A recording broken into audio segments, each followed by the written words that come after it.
Good on topic. Good, never mind. Putting the progress. You know how we do. Yeah, man, Pro Foundation, we back, man. We back. Um, Another day. Was this episode what, 34? Mm. Episode 34. We in the building, you know what I'm saying? So um we got Brother Hen, got Brother Corey Key in the building, you know what I mean? You know who this is, you know what I mean? Mine said right here in the flesh. Shout out to our brother Jesse, family emergency. So he won't be joining us today, but we will send all the blessings and love his way. Mm-hmm. Hopefully everything is if not on track, getting back on track, and what I mean, just nothing but good blessings, man. Nothing but good blessings. I seen, man, one of my friends today. He posted his wife got into an accident, a major. The car is like to the fact that if you seen this car, bro, and I'll see if I can post something into the group chat a little bit later. But if you see this vehicle, you'd be like, how did she survive? Mm. Like like I said, she survived. I'm not sure if she walked away. I'm pretty sure she walked away from it. I guess he said no injuries. I'm not sure if to what extent. He says she's okay, but the way this vehicle looks, bro, it's like that ain't nothing but the Most High on that one, bro. Like if you don't have a spiritual connection, if you don't have a connection with God or no kind of way, you see this vehicle, you'd be like, that ain't nothing but you know what I mean. So it boggles my mind. Like I remember with my car accident, it looked like, but her car is just like worse, and it's just like, wow, man, like that's nothing but the Most High on that one, man. So shout out to him, Grace, friend, man. Yeah, we go back like what Mike Epps said, Cadillac on four flats, man. Like we go back. So seeing that, that really hit. It was like, I'm glad she's okay, bro. Yeah. So yeah, just good blessings all around to everybody going through something. Life is going to do that to us. It's going to throw us them curveballs, and we just got to be willing to, not willing, but having good people in your life. Excuse me, let me just rephrase that. Having good people in your life that are sending good blessings to the universe is highly important. You know what I mean? So, shout out to everybody who's going through any and everything.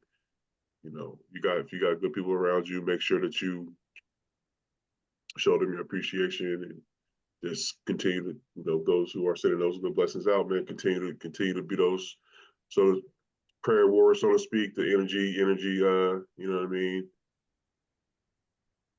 Putting all the good energy to the universe, man. So yeah, I just had to kind of get that off before we got started. Yeah, it's on your chest. Yeah, for sure. But yeah, so today we gonna get right into it, man. We gonna get right into it. We was having a little trying to figure out what we want to talk about today, and we were able to come up, brother Hen, shout out to Hen, come up with a good one, man. It's a good topic.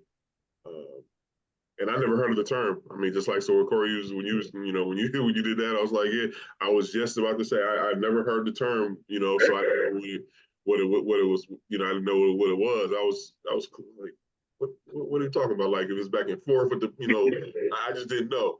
But the the positives and negatives of helicopter parenting. So for those who don't know what helicopter parenting is, Henry, can you kind of break it down for them? Helicopter parenting is basically where the parents are just, in a sense, you micromanage your kids. You hover over them to make sure everything is done, as parents do. But in some cases, people go overboard with it. So they're going back and, they have access to every every piece of technology they have, which as a parent, you should, because you need to check. But, periodical checks to let them know that I can do this if I want to, not where you're doing it daily, going through every single thing every conversation that they have with anybody, even with just their siblings. you're sitting a part of it and you're inserting yourself into every conversation. Now, well, that's the explanation. I don't want to go too far without. For sure. No, that's real, man. Like, you know, as a parent, it's difficult. You know, you have to. We know we have, especially these days, man. Like, you know, in any time, but in these days and age where the phone, most kids have their own phones and they have their pretty much their own separate life. Like before, you know, I guess we would say when we was coming up, we had to go to our parents for everything. Like it was like we were dependent upon our parents for the most part. But nowadays, kids, in a sense, do and go as they please, and you know, so it's hard, you know, when it comes to parenting is difficult in and of itself. So when you have this, like I said, this technology age that we live in, and like you're saying, you know, as a parent, you want to make sure that you are aware of what your kids are doing, you know, but to kid, you know, you're monitoring their iCloud, or you silently checking every message that they send, and it's that's not really healthy parenting in a sense, you know. So it's a matter of, to a degree, like you said, there's pros and cons, and that's kind of what we're gonna discuss today. So yeah, I mean, like I said, that's helicopter parenting, and yeah, we're gonna get into it. You know, like I said, what's the pros and what's the cons of it, and what are some ways that you can do, some things that you can do as a parent to make sure that you're not trying to, I guess you would say, being overbearing on your children. Well, I would say, as a parent, I was a little more, I guess, a little more freely with my first son. So, you know, it kind of gave him a little more leeway. But we had some events that happened with him that I know that made me overprotective. And it just carried on from that point. When he was young, he was actually hit by a car. He was inside of a convenience store at the time. The car went up in there. But because of that, you know, I've always been very protective ever since that point. And I could see in some ways where it got to be where I was being more than just overprotective, because it was not only, you know, from the fear of, you know, something like that happening to him in a place where I shouldn't have had anything to worry about. But it got to a point where I was trying to make sure that everything that I was teaching him in life, he was grasping it and taking off with him. So I was constantly on him. I wouldn't let him just go in the kitchen to cook anything by himself. I need to be right there. If he was outside playing, I need to be out there with my eyes on him. Right. Now, in one sense, and I figured I was being a very good parent at that. On the other side of that is our responsibility as parents is to raise our kids and to protect them, but it's also to teach them how to move through this world without you. Because at some point in time, every last one of us are going to have to walk this walk by ourselves. And me doing that, then I could see where it could have the potential to hinder him in the future.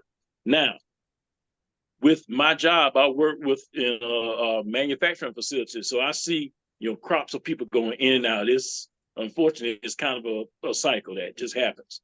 But what I've seen is you get to a point where you have more and more young people come in there.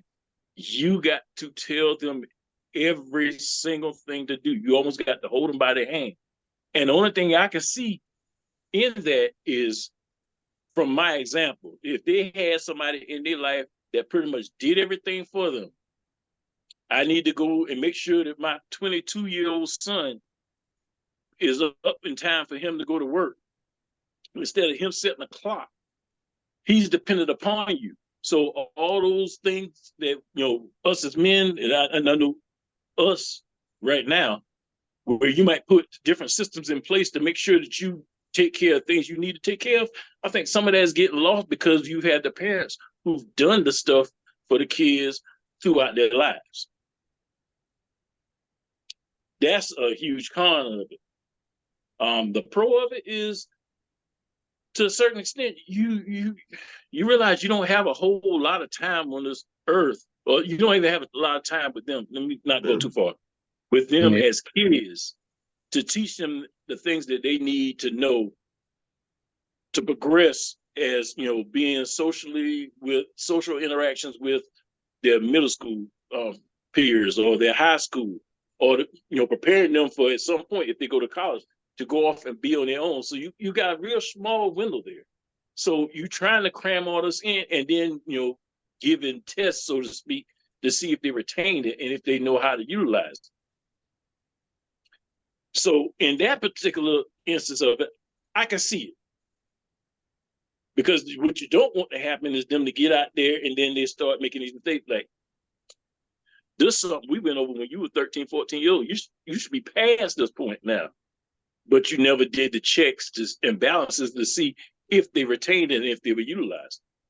So there's definitely some pros and cons, but it's just difficult as a parent to know where to just kind of let go, and whatever happened, happened. And I guess overall, that's the main thing, us managing the risks. If they make smaller mistakes, then, you know, okay, come on, pick you up, dust you off. Here's where you went wrong, try it again. But on major mistakes that eventually, you know, either come costly to them or costly to us, it's up to us to manage it. It's just a very hard thing to do, to sit and watch and know they about to trip and let them fall. So. No, that's real. You said something too that kind of sparked the thought, and it may be a quote that I heard.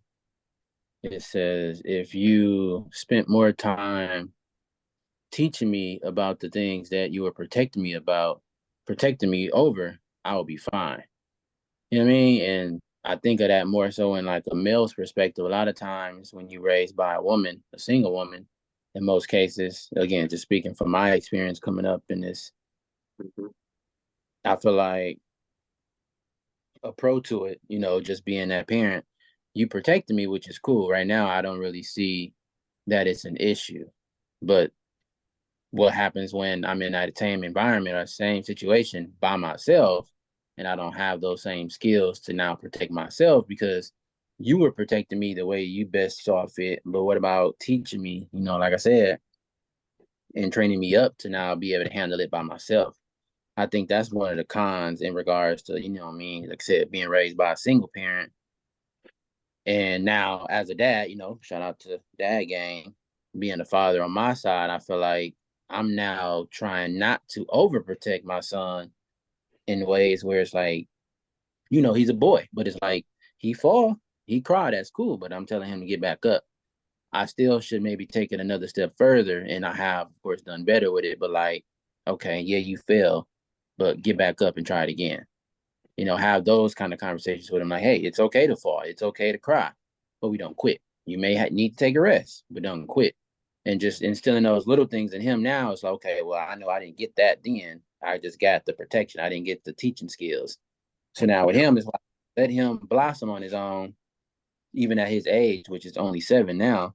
But it's like also correct him as he's going through those little situations now. So at this, early development of, you know, just that mental growth and now his physical growth too, make sure that he has that understanding, like, it's going to be okay. You're going to fail. You're going to have to reset. You're going to have to start over. But I'm also right there guiding you and, you know, taking you along this journey, or I'm actually going on a journey with you, to just, you know, be a better version of yourself. And then, of course, looking back at myself, like, there is some pros to it too. You know, it's pros and cons to it, like you said. The pro to it is when you are hands-on, you can kind of see their bad behaviors. You can kind of see what they aren't as good as, you know, maybe their peers is, whether they older or younger. You can kind of see some of your negative traits in them because you're hands-on, to now that, oh, well, I know now I was a bad listener when I was a kid, and I'm starting to see you ain't listening too well at this age. Let me nip that in now. So it sounds like a con, but in reality, if you're catching it early enough, it's just a behavior that, okay, I got this under control. You're fine. But then, I don't know if y'all seen this show or not, to kind of just go back into it. We've actually seen helicopter parenting on a media and entertainment scale with that movie show, whatever it is, called Gypsy Rose. Y'all heard about that? Mm-hmm. Well, Tyrus, long story short, and Henry saying he know about it. The girl basically was being helicopter parenting over her mom with her mom. Her mom was basically lying her whole life about her age, about her health conditions, controlling her, but then of course will manipulate her on the back end to make her feel bad when she starts to have questions. Long story short, something happens to that mama. And some of the traits that the mama had, the daughter now has, but she's doing it with someone else. I won't go into too many details because I'd rather you watch it. But just touching on this topic here, I think it's called Gypsy Rose. Maybe that's just her name. I don't know the actual Yeah, that's her documentary. name. Yeah, that's her name. And she actually either just got out of jail or she's getting out of jail. I'm not sure, but she got plenty social media followers now. But anyway, when you watch it, you will see exactly what I'm talking about. And basically what Henry is talking about, you will see a full visual of that. But again, that's just what I will always say to also say is this before I uh before I cut it short. The same way it takes parents, not just a parent, but parents to raise our kids, and we say that it also takes a village, and that's part of what that helicopter parenting is. Like we have some parents who, again, the manipulation aspect of it, they'll control their kids, they'll make them feel like I'm the only parent you're going to have. You shouldn't do this. You shouldn't do that. If you go spend time with other kids' parents, that makes me feel away. And they basically gaslighting you to feel away about having that. But in the same breath, as a whole and as a community, it takes those other people outside of the home to help build those characteristics. And then even having the people to depend on. Because what good am I if this young boy next door comes to me and want to play or you have a question or something happens and I kind of push him away because, oh, that's not my kid. I wouldn't want nobody to do that to my son or daughter. I wouldn't want to do that to nobody else. But it's just like, as a community as a whole, we should keep in mind, like, yeah, we may not be the best of the best parents, or we may not have all of the tools, but don't neglect the community that we came from, that we also grew up in, knowing, like, when I grew up, like you said, Ty, I knew Miss Johnson 3 doors down. If my mom's wasn't at the crib, she'd make me a peanut butter jelly sandwich or some grilled cheese and some chicken noodle soup. That's because mom's was at work. Miss Johnson would be able to, hold me down for 2 hours, but that was that community. So even if your parents wasn't there when they needed to be, when they had to be, because again, there's different schedules, it was different for us, that community helps too. So we need that as well. Nah, facts, man. Like you said, that community parenting is what we are used to. Um, and it was in a sense it kind of was helicopter parenting to a degree. It was like an extension of it. You know what I mean? Because Yeah. you wouldn't be able to get away with something. If I forget what comedian said something again, but it's like if you got in trouble back in the day before your moms or your parents came home, you would get whipped from that parent, from that person, uncle, or Miss, like No, you said, Miss Johnson down the block, you know what I'm saying? She would go in on you. Then when you got home to your parents, or when they came and got you would get towed up again. You know what I mean? Yeah. And that's just that like you said, that community effort, that community vibe, that community work of making sure that everybody's, you know, that people are looking out for you. That's how people were really looking out for you as a kid. And because now as an adult, as a kid, you might have hated it, like, man, I can't go nowhere. My mama know everybody. I can't do nothing. I remember I had a teacher, a substitute teacher that was friends of the family. And when she was, teaching at the school, if I got in trouble, or if she would pay extra attention to me. And then at the end, she's calling my mom, or she's letting my mom know, yeah, Tyler's it. So it's like, man, I can't do nothing. You know what I mean? But that's that community. Like you said, that's that community love, that community, way of making sure that our kids is gonna be okay. You know, yeah, it's definitely it's pros and cons to it. To me, I guess you say the pro. It's just a matter of like you said, like both of you guys said, you got them right in the pocket. You know what I mean? You got them right there. You know what they're doing any and all day, every day, whatever. So basically, they're protected to a degree, right? Which we, like I said, we want to make sure our children are protected, especially for, like you said, you're as a first time father, and then you was good, and then that accident happened, where a car drives up in the store, Right. you know what That's I mean? tough. Like that's a whole different level. You know what I mean? Like you would Yeah, never expect nothing like that. yeah, that was something, man. Like I remember being at the gas pump beside the car. After I got through my gas, I pulled it aside. I was just toss some trash into the trash can. Yeah, yeah. Talking to a homeboy of mine that just drove up and all of a sudden heard a crash. Kind of peek around the corner like, what the hell? And it was only half being then, but that's when I started hearing, which now was my ex-wife. At the time we were dating, she couldn't find my baby, couldn't find my baby. So I came in there and the car was just rolling back and forth. And one time he backed up and I saw my son stand over the side and he had like gash on the side of his head, the blood was coming down, but the guy was still back and forth. That's So I enough. ran out the car, snatched the door open, and pulled him out. That's I, Yeah. I act up. I yeah, act up, but in the midst rightfully of so. that, because I got some blank spots in my memory about the whole thing. But now that you speak on it, it's probably coming back Next thing though. I You know what I know, mean? no, that's the thing. It never came back. It's if you ever seen the movie Butterfly Effect, where he kind of Yeah, jumped in and all of a sudden he was there. yeah. That's Mhm. kind of how it was. Like I remember Gotcha. pulling through that vehicle. We were fighting, or rather, I was fighting. Next thing I know, we was in the car going down the highway because my son he wasn't even crying or anything at the point, so didn't know what the deal was. Next thing I remember, we were on the side of the road, and I got into it with a police officer. Obvious reasons. Adrenaline. Then I remember being at the hospital. My son was getting stitched up, Mm-hmm. but my ex-wife was actually standing in line and was holding his hand when all this happened. So Oh wow. you wouldn't even think anything like that would even be possible, but it was.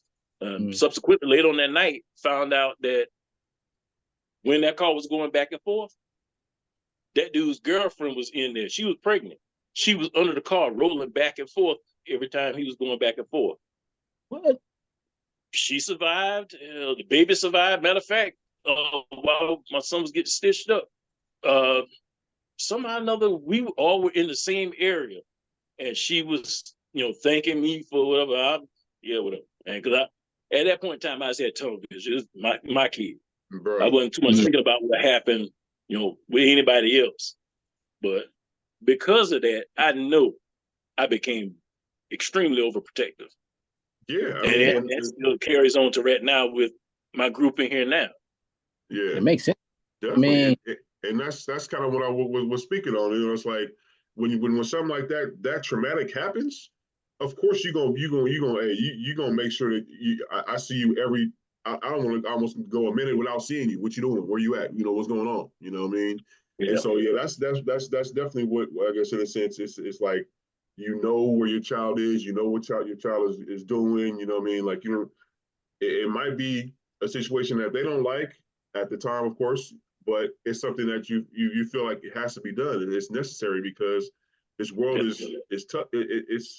It's unforgiving. That's the word I'm looking for. This world is unforgiving. You know what I mean?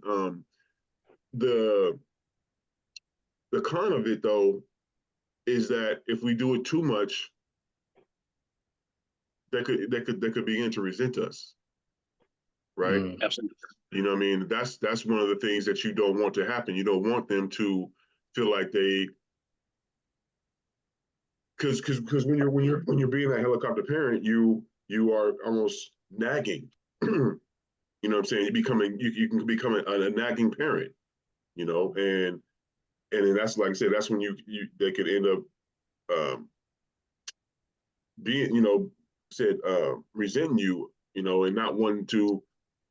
As soon as they have a chance to get away from you, boom, they gonna extend it. They're gonna go out and be with their friends, and they're gonna go clear down the road and be gone for hours on end, and because they want to get a break, they want to get a like a release. Like, yo, damn, that's I can. and then they'll suffer the consequences when they get back, right? Like my son's mom, she great mom, great, I won't ever take anything away from her, but some of the things that she would do with our son would kind of be to over helicoptering. You know what I mean? It was a lot. And I could tell my son would it would definitely get to him, because there would be a time when, like, when he would come with me, and I would let him know, like, look, man, you can, because let me back up. We have to at an early stage, we have to make sure that we're instilling the values into them. You know what I mean? Like, we have to make sure that we're talking to them and just being real about the world. Be real about what's, not overpowering to degree, but just basically to let them know, like, you're gonna go through this, you're gonna go through this. These are some things that you're gonna have to deal with as a child, as a young boy, if you have boys, as a young girl. You know what I mean? Like, you got to kind of give them those jewels. You know what I mean? Because that's what's going to resonate with them more than you being that helicopter parent. That's what's going to stay with them. Like, you making sure that they understand that this is where the world is going to, the way the world works. So, and then you have to allow them to have their own life, right? Because as long as you've instilled those good values into them, they're gonna make those good decisions, right? And it allows you to be that parent that they know that they can count on, they can confide in, they could talk to. You're not going to reprimand them for any and every little small thing. You know what I mean? They have to know that, because that's what we want as parents. We want our children to know that they can come to us. They can always come to us, right?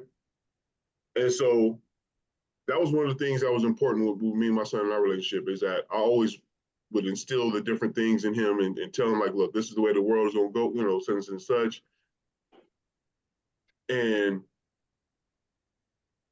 when there was times when he would come, he would come and live with me, or come and stay with me or whatever. And I would tell him, like, look, as long as I know where you at, know that you're safe, you can do it. You can go and be a kid and enjoy yourself and be fun. You know what I mean? I just need to know, like, if you go to your friend's house or whatever, I just need to know where they at, know where they live. And I'd like to at least know the parents. You know what I'm saying? Like, hey, at least a dap, a handshake, or whatever.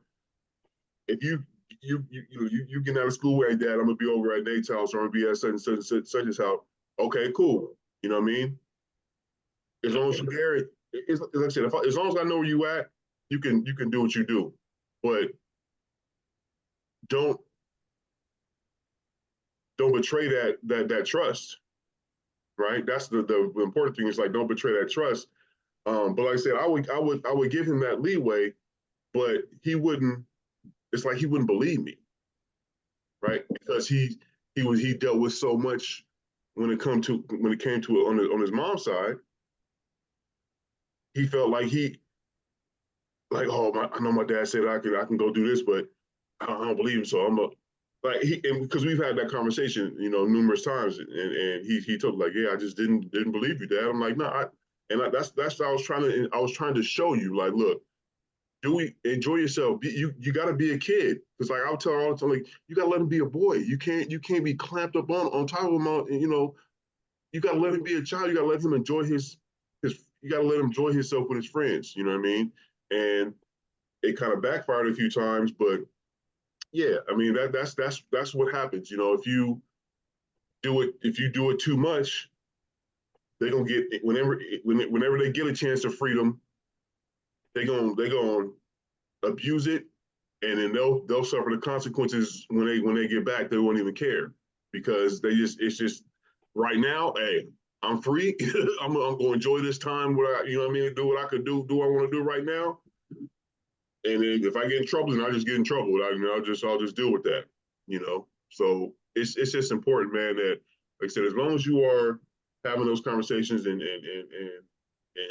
talking to him and just being real. I told my son numerous times, I'm like, look, man, there are going to be things that you are going to have to trust me on, and know that, you know, when I say this is what's going to happen in this situation. If it arises, you're gonna have to go left because yeah, my dad told me this could happen. I gotta listen to him, right? But then there's also gonna be times when you're gonna want to learn for yourself. You're gonna be like, there's gonna be some things that you're gonna want to learn on your own. Even if I told you or not, you know what I mean. Even if I gave you the game, you're still gonna be like, nah, I'm gonna do my own thing on this one. But because that's just reality. That's just reality. I don't expect you to listen to everything that I say to you. At least the main things, at least the core lessons. Definitely listen to, but there gonna be some things, you know, you're gonna go off on your own and say, nah, Dad, you know, I mean, not talking to me directly, but in his head, like, I know my dad might have told me this, but I gotta see what's up, you know, whatever. But so yeah, it's a pro and con type of thing, but I definitely feel that the more that you give them, the more game that you give them as they're coming up, it's going to be in their brain when they're out there in the world with their friends and, you know, dealing with certain, you know, different experiences. And they're gonna take heed, and they're gonna 9 times out of 10 or eight times out of 10, the majority of the time, they will say, you know what, you know, because we know how peer pressure is. Peer pressure is a mug, boy.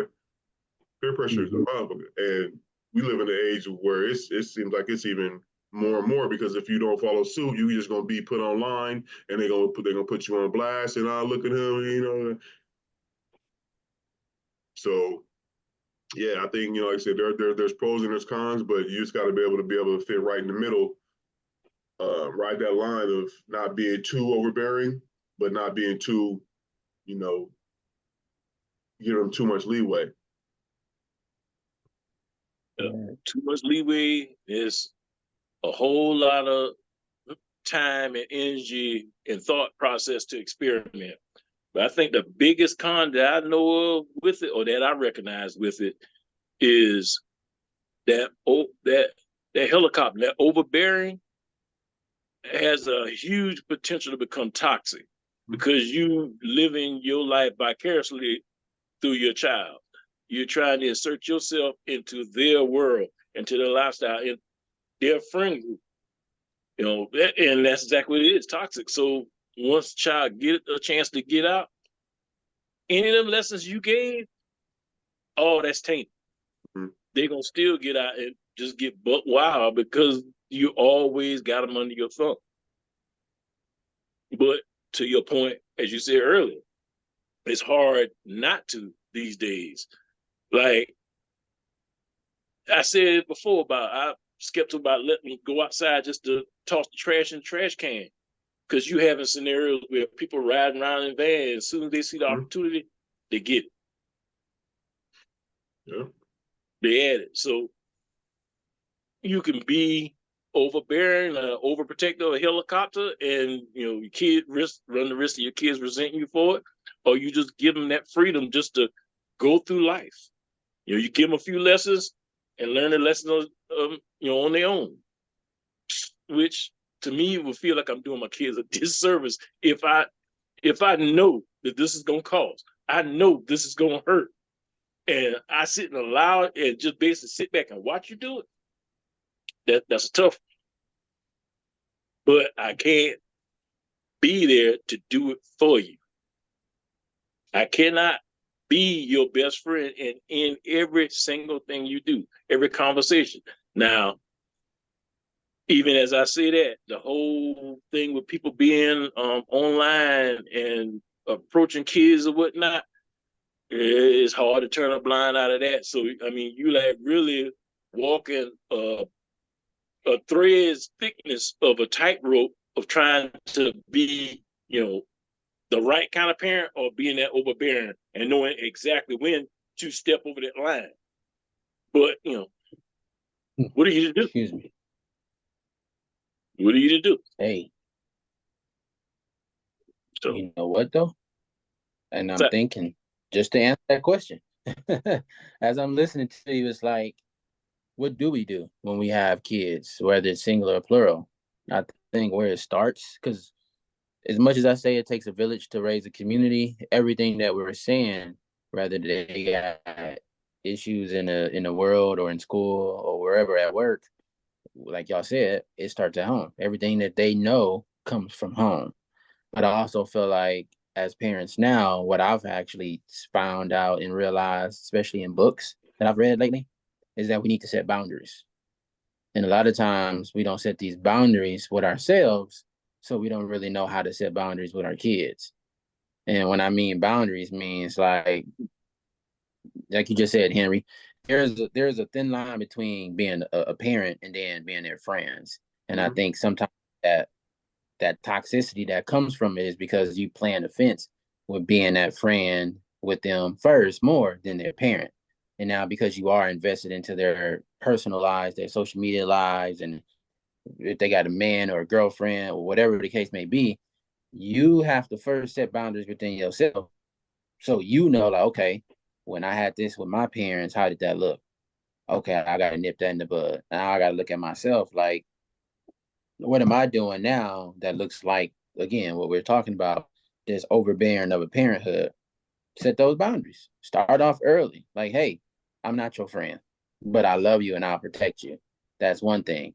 I'm gonna teach you some skills along the way, but in the same breath, I need you to listen to me because I'm not talking for the betterment of my health. I'm talking this so you can have these skills and this understanding so you don't bump your head like I did. But then you got to instill, like y'all said, instill those same boundaries that you did for yourself with them. Because now they can call you out if y'all have that type of relationship. Hey, mom. Hey, dad. You know, whomever. Hey, I understand that this is something that we talked about, but I'm just in a space where I'm trying to figure it out by myself.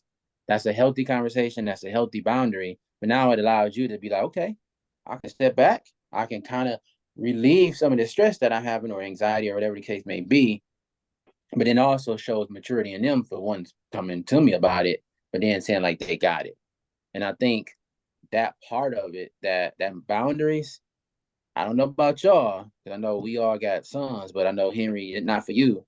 Those boundaries, it looks different when men have daughters versus men having sons. And I think that's another part where, again, with me, I don't have that experience raising a daughter. I have a niece who's 20 now, but it looks different me raising her. Of course, this was in a whole different environment, not in Washington, but it looks different for me raising her up to a degree, part of that community in that village, because she's my brother's daughter, compared to me raising my son. I'm gonna let my son bump his head. I'm gonna let him make mistakes, but I'm gonna guide him a certain way that comes from a more masculine type of energy. I'm not gonna raise and guide her up in a way, or a daughter if I had one, with that same masculine energy, with that same approach to things. Now, the protection is definitely going to be there, and it's probably going to be, like you said, in a toxic way, depending on how good of a level-headed person that I am myself. But again, I know for me, it looks different just dealing with raising a girl and raising a boy when it comes to those boundaries. What do y'all think though? Like, is it really a difference when it's healthy, or Absolutely. you know what I mean? Absolutely. I definitely think it is because you got to look at it, right? Like uh, girls turn into women, you know what I mean? But basically, they're more fragile.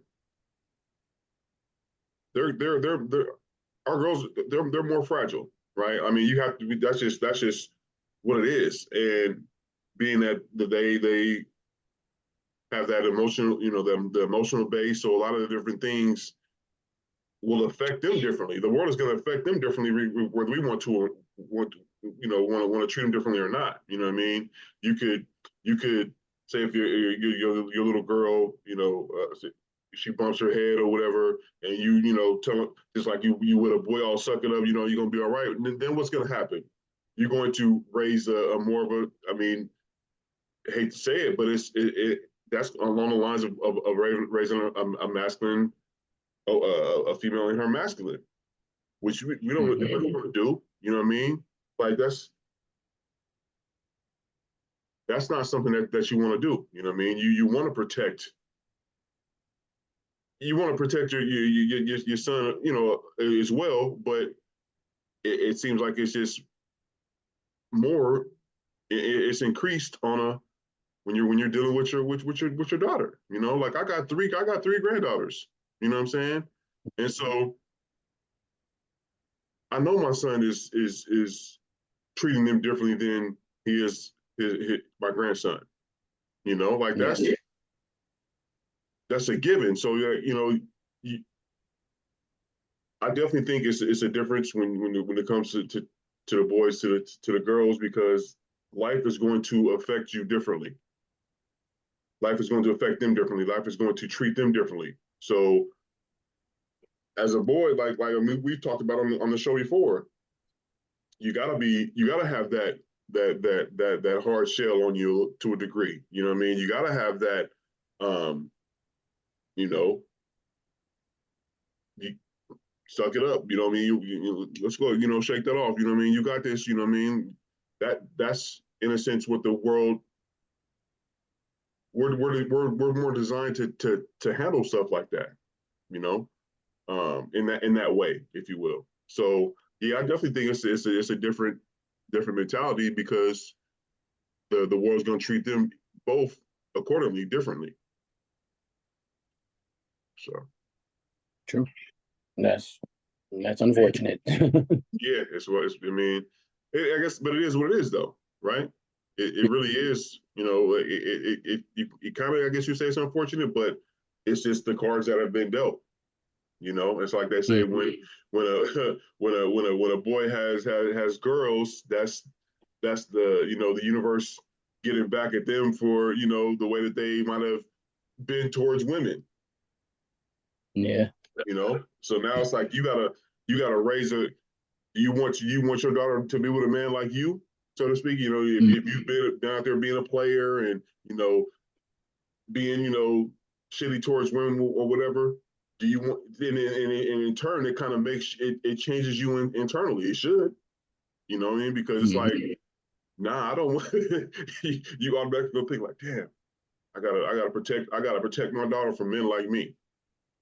You know what Yeah. I mean? So That, it's like that's that's really what it comes down to. So you gotta make them necessary changes and you know make sure that she's protected and respected and yeah, one it's facts. I don't disagree. what you think, him? Yeah, it's hard. I was it's waiting.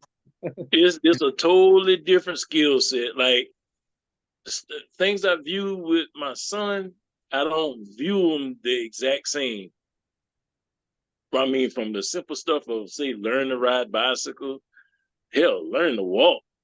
You know, he fall one time, he gonna cry, but don't worry about it, baby. You know, my son, like, hey man, get back up, suck it up. Mm-hmm. You know, I guess perpetuating that whole toxic male thing that we tend to do with our boys. You know, but with the girls, it was a little different. I mean, even to this day. So if I'm skeptical about letting my son go places, and this is my younger son now, learn shares with the girls. Now I try not to be so bad and make it that obvious. We may be someplace and they might feel, or it to them it may appear that they have all this freedom, but I still have an eye on it. I try to give that much leeway so it's not toxic. But you know, in this day and age, you almost don't have a choice.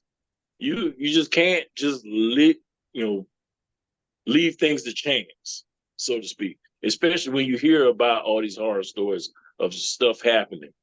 People, you know, certain I think post offices and some grocery stores you go in, and there's a wall just plastered with "Have you seen me? Have you seen us?" Like, who? Remember the milk cartons?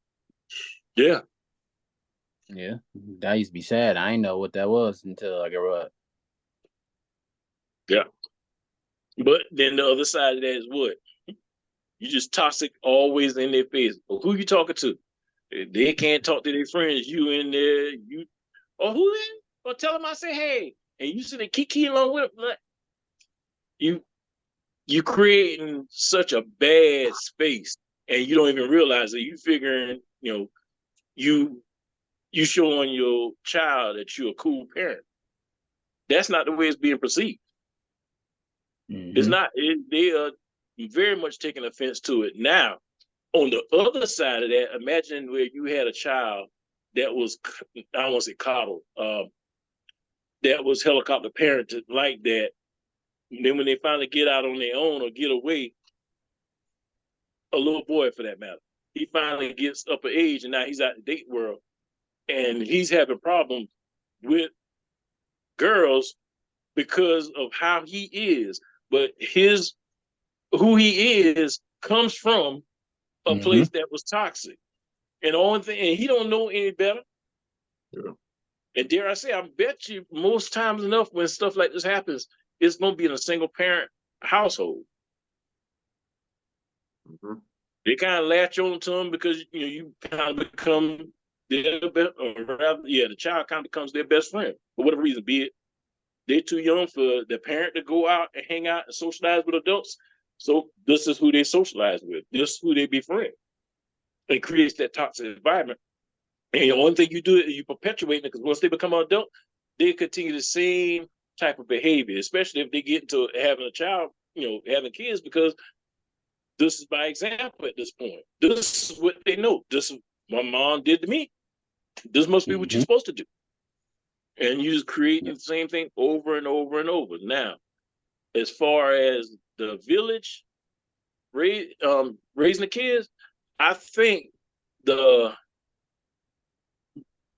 the whole hovering over your kids thing is when we start getting to a point where it wasn't a whole village over your kids. Because Miss Johnson can't talk to my child like that.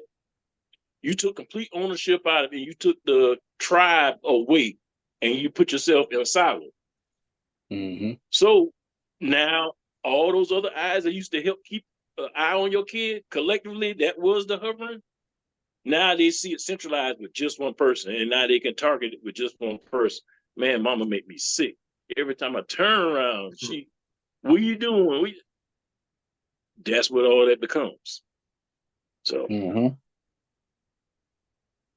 And I think that's where it gets rough because again, I can say that we probably have it like you just attest to it that it's much harder dealing with having a daughter versus a son, but I also think this is why having a balanced household with both parents, and I'm not saying y'all got to be together or in the same house, but what I'm saying is when you have two people that are actually balanced mentally, like if I am who I am, I'm a strong-minded individual when it comes to certain things. Again, I'm not saying this is how all households has to be, but the opposite of that would now be a more softer, nurturing, caring mother who can balance the structure and the discipline now with love and affection. Now they have both the best of both worlds. But unfortunately, or just not even unfortunately, a lot of moms tend to, when it comes to moms dealing with boys, they tend to overlove their sons. And like I said earlier, if the moms that is continue to protect their sons, now when they grow up to be young men and men of their own, like you said, now they're going to date, how that looks for them, they're going to look for that same trait. They're not going to be as independent as a man because I only got my moms that raised me. She only gave me this type of treatment or love and whatever. Yeah. So because that's what I got from her, which again, she probably did the best that she could. But now as I'm in a dating world, like you said, Hen, how that looks for me dating a woman, she's gonna be like, why you like that? And now you're gonna be like, this is just who I am. But again, having that balanced household where you now have a dad that can teach you some of these just people skills, personal skills, maybe showing you how to change a tire. Now you have some little bit more of that the masculine energy in you. You can kind of tap into it, but you also can tap into your feminine energy because we both have it. We all have it. I think that's what yeah. it needs to be at. And again, what we do here at the Bro Foundation is exactly what we as a community want to do. You feel me? Because it's like we are here, men, talking about how there's parents who may micromanage and helicopter them.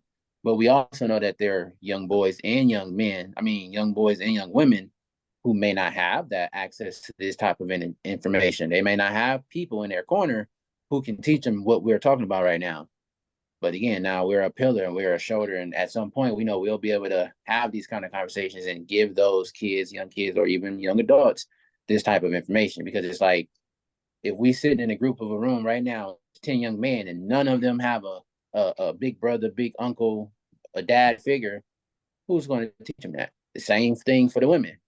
Young girls, if you don't have a big brother or a dad in your situation, how are you going to know what it's like to be treated by men and vice versa? But again, just because we are the black man that is here, including Jay Hanna, shout out to Jay Hanna, this is part of that community that I'm talking about. It takes a community to a degree.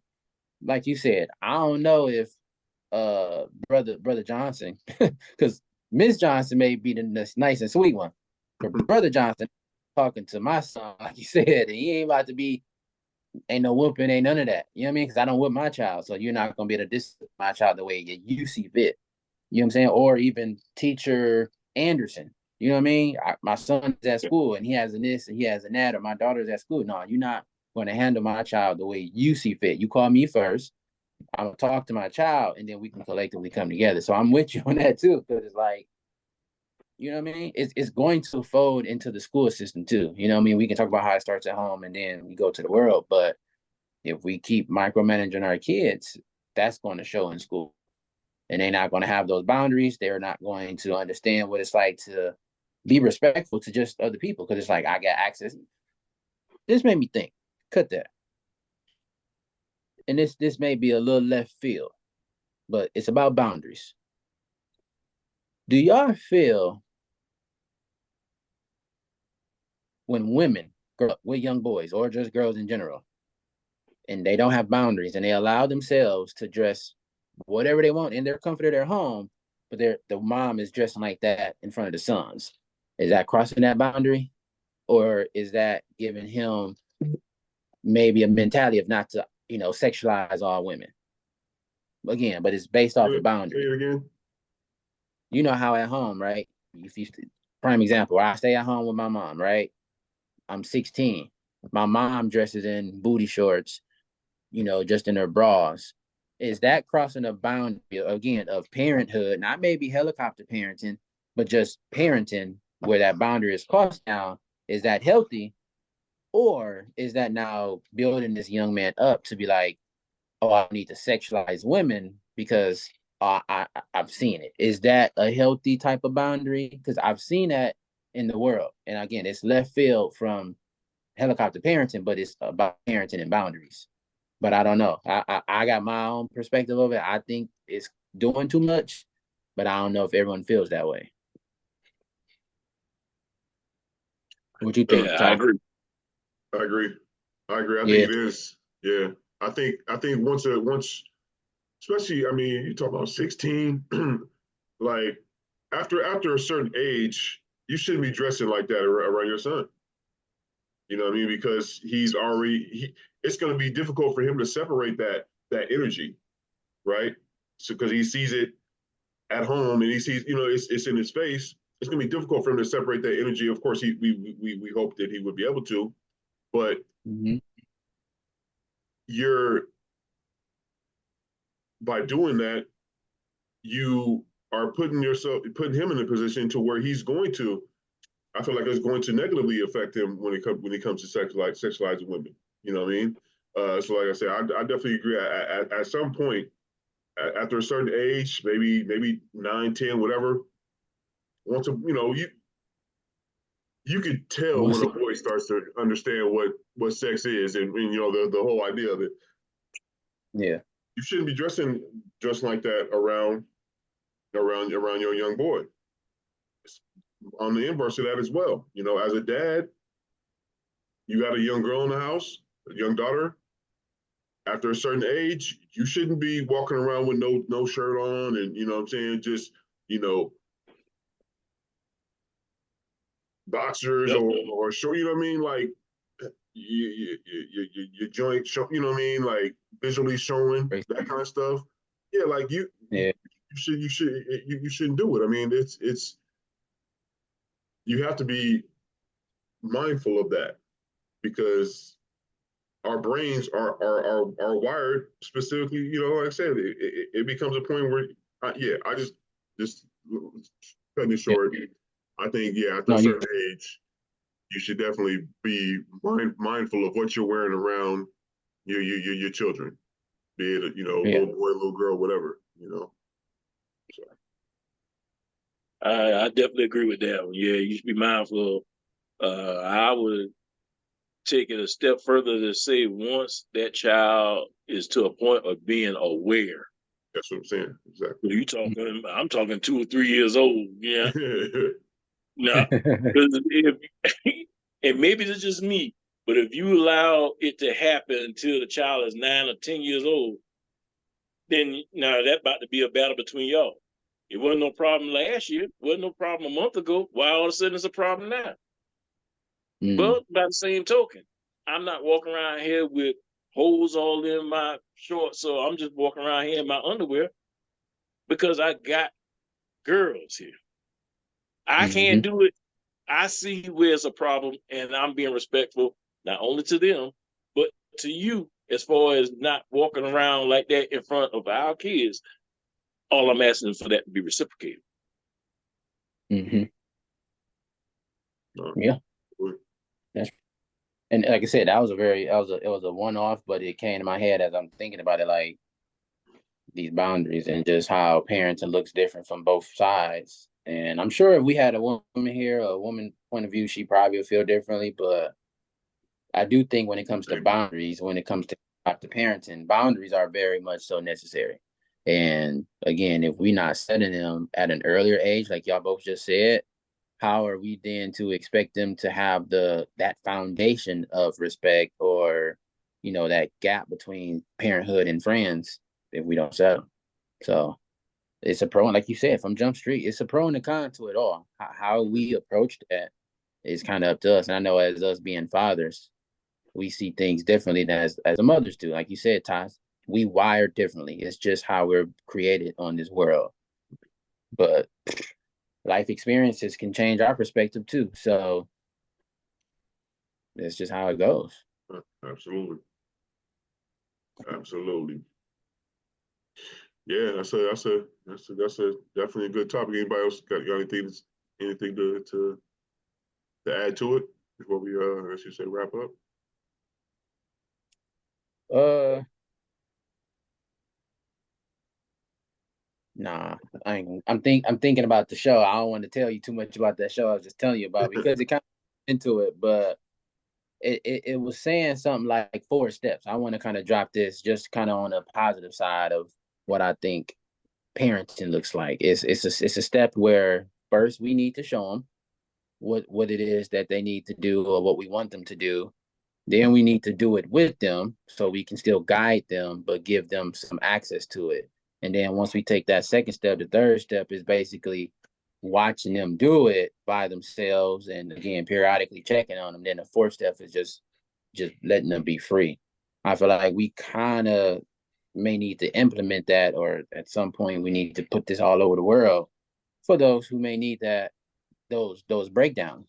Because again, it's like boundaries, but even as the parent, if we too attached to them growing up and not allowing them to blossom, they're not gonna be able to spread their wings the way they want to. And like you said, Todd, I think you said it, they're gonna start to resent us. And that's the last thing as any parent we want to feel resentment from our kids. But I mean, where do you think it comes from? So I'm an avid, I'll stand behind just I would do my best if I had a daughter, but I'm for sure gonna push my son probably a little harder than my daughter, just because I know what this world looks like on the outside and how he's going to be treated. And that's why I say that. I think my heart would be bigger for my daughter, but my mental strength for my son is going to be bigger for him. And I think that's how I would balance that out if I had a daughter. Yeah, But that's just kind of ended on that one. sure. I would say, Yeah. kind of to your point, Corey. I was a certain way with my first son. Um, the thing with daughters, as far as the man, is you they force you to tap into a part of you that you try to keep buried. Yep. Mm. That your son, like again, the analogy of riding a bicycle, he fall off, and all right, man, come on, get up, man, Mhm. stop the crying, man. It ain't that bad. Come on. But your daughter's the exact same scenario. You look at it differently. It's like they just grab your heart and just Mhm. twist it like that. It just hurts, man. You can't. Oh, It's just difficult to be the exact same act, act the exact same way in the exact same scenario as you did with the boy. And and to the I guess the inverse of that is with my wife, she's strong, she's more stern with my girls. But Of my course. son, mm. Mhm. she butter him up, man. So in Yeah. that dynamic between the both of us, they both get love. They all get love. They all get the attention, and it's just a conversation, an ongoing conversation that we have as to all right, we need to pull back a little bit to give them that room to grow, and it's us having the conversation. We make a conscious decision that this is what we're going to do because one of us is going to go too far with depending upon which child it is. So we try to give them that space to grow without overpowering. But sometimes Yeah, it's sometimes. it's hard. Shit, yeah, Yeah. man. Yeah, I think it just comes down to that, like I said, just riding that fine line, right? Just making sure that you don't want them to think you don't want to treat them like a friend, but you want to give them that energy that they know they'll always be able to confide in you, you know. Um, like you'll always be there for them so they can come to you. Like I give props to my brother, man. Like the way he raises his kids. He's a single father. He has his children, my nephew and niece, the majority of time. Uh, my niece did she just turn 17? 18. So but his girl is the oldest and his son is the youngest one. But and it's like as she's gotten older, she's been drawn more to her mom, which is natural. You know what I mean? Like that's a natural thing because the connection there of them both being women, even though, he's been a great father and, for the longest period of time, it was mainly them. But he's done what he could. He's always done what he could to make sure that they know that they can come to him and they he's the cool dad, but he's also the one. He also makes sure that he gives them lessons. You know what I mean? He also makes sure that he treats them properly, but he'll give them lessons and make sure like it's all about the way you talk to your children as well. You know what I mean? You got to talk to them. You can't talk down to them. You got to talk. You got to talk to them for real, like, just for real. Just talk to them. And that's what I definitely um, see that he's done a great job at, and just making sure that because my nephew, I mean, both of them they both come to him and ask him about certain situations and how should I do this, Dad, or what should I do about this, because they've developed that relationship of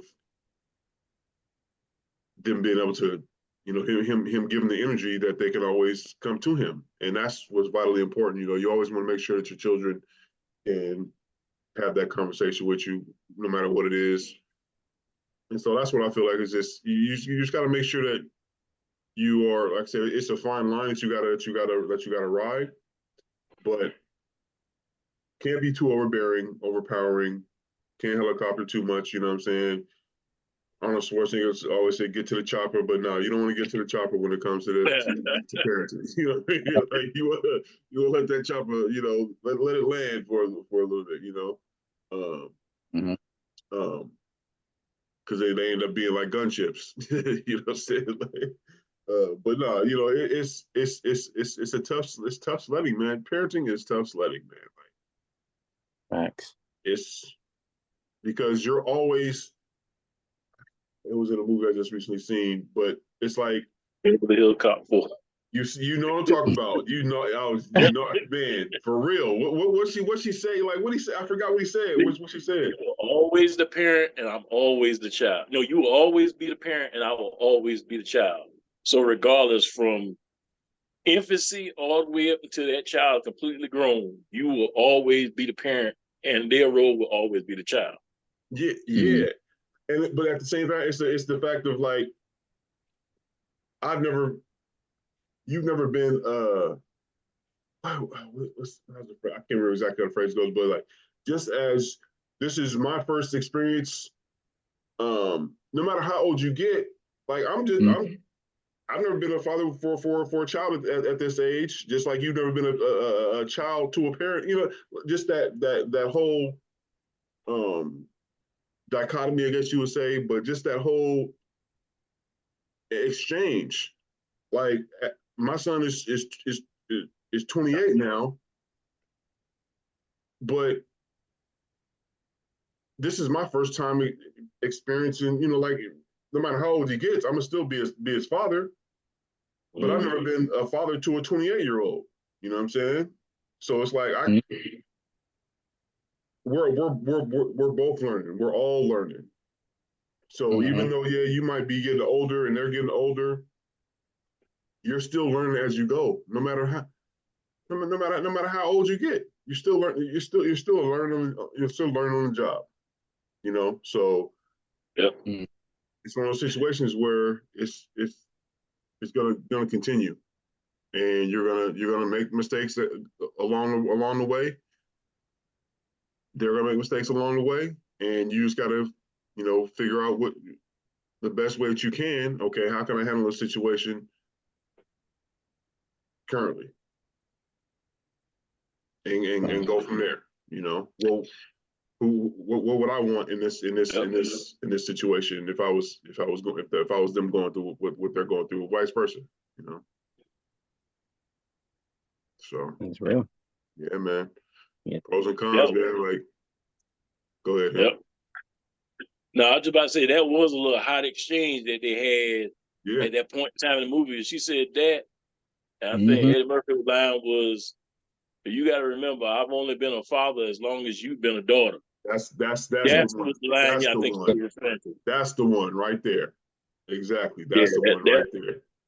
both of them were those some hot lines, man. Yeah. Yeah, I've they only did been a father as that long as part. you've been. Yeah, that's it right there. Like, and that's what we have to remember because we're not perfect. We're not Nope. perfect. You know what I mean? So Yep. yeah. Neither is our neither is the moms. And that's just, No, yeah, I that's what I'm think saying. as Just as parents, yeah. yeah. Mm. And I think that's what makes it dope to kind of give our parents grace because now we can see as parents like we have resources now that they probably didn't have just because technology, but they only could do what they could do with what they had. And Yeah. now we can do with what we have and instill it into our kids. But again, we do have access to more information just like they do. But yeah, I think that's real, man. That's real. That movie was funny, but it was like, okay, I like that part. Yeah, Yeah. okay, Yeah, I'm It was serious. it was a good like, it did what it was supposed to do. I'll say that. Yeah, You know what I mean? yeah, Like I agree with that. it wasn't nothing, major like, oh yeah, man, this is it did what it was yeah. supposed to do. Like it embodied everything that the Beverly Hills Cop movies embodied. And Yeah. to see him be able to still capture that energy and after what happened, but like 94 was the last one. So that's Oh, 30 years. Yeah, the 38. first one was like 80s, 87, four, five, 88, something, something yeah, like something like that, early 80s, that. Yeah. mid late 80s. And so Mm-hmm. yeah, so to see them be able to, capture that energy 30 years later, and then him being a parent, a couple different, uh, different things in there. His But daughter. You said what? Y'all know that? I said his daughter and his son-in-law was in the movie. What? His actual daughter. Yeah, his daughter was the one who arrested him. Remember when I don't know who are gonna be Okay. listening, but Okay. and Okay. got arrested. Yeah. And he finally got out of the car and he tumbled through and he got out. And that first dark skin or brown skin chick who arrested him, that was his real daughter. Okay. Yeah, and then I think it was a different scene. It was a man officer. I believe her husband is also in the movie. He played a male cop. So I'm like, oh, he put the family in there. That's what's up. And But that's Martin's son then. but yeah, Cause exactly. she married Martin Lawrence's son. Yeah. Yep. So he had them both in there. If y'all go back, it's I noticed kind of like I think I watched it twice. I think it's the second time. I'm like, is that his daughter? I'm like, oh, it is. But I'm gonna have to check that out there. Yeah. yeah, Yeah. good point. A very good point. Yeah. Facts. Hey, Yeah, another man. one. Another great combo, man. I like this one a lot. I really did. So yeah, to everybody out there checking it out, you know, like we always say, comments, concerns, questions, hit us up in the DM, hit us on IG, hit us on, we on TikTok. We out there, you know what I mean? But namely IG, that's where we started the platform at. So we gonna keep it a buck and keep it, that's the main Mhm. that's the main one. That's the main thing. Keep the main thing, right? So but nah, appreciate everybody who continues to check out the episodes. If you, like I said again, if you want to be a part of one of these live conversations, hit us up, and we'll send you the link next time we record. So yeah, on behalf of Jay Hunter, you know what I'm saying? Like again, we're gonna wish him nothing but blessings and good energy, to him and his family. But yeah, we got Mindset, got Code Key, and Hen, the Bro Foundation. So until next time, y'all be great. Yes, sir. Peace. Peace. Bye. Yeah.